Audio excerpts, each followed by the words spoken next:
I just came back from Cuba and I had such an amazing time.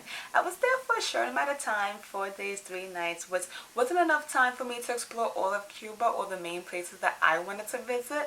Cuba is definitely not a 3, 4, 5 day trip. In 6 days, I think that you can explore more of Cuba. So definitely when I plan to return, I'm definitely going to stay more than 6 days so that I can really soak all of Cuba in. So without further ado, I'm going to answer the two main questions that everybody wants to know. One, how did I book my flight? And two, how did I even obtain a visa? Luckily now, you no longer need to book a connecting flight from Canada or Mexico to get to Cuba. There are now direct flights from America that goes directly to Cuba. I booked my flight via Delta and it was about 3 hours and 30 minutes long. Also, when booking your flight online, you fill out all the information and you're going to be notified that it's still restrictions when traveling to Cuba. So you're going to be asked what's the reason, and you know it has to be within the 12 categories.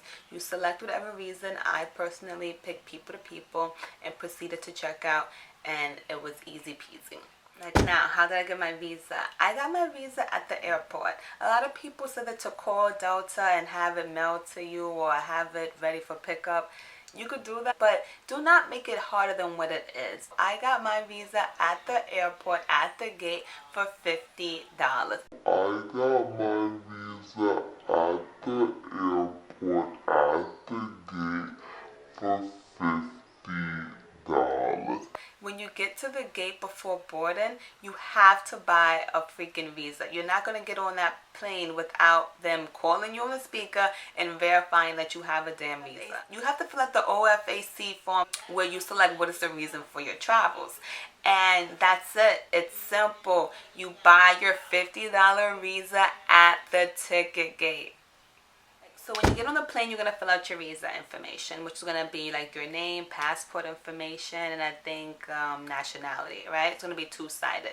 Why? Because once you go through customs in Cuba, you're going to detach, and one goes to immigration authorities, and the other part you would have to hold on to you while you travel in the country, okay? And when you depart from Cuba, they will collect it, and that's it.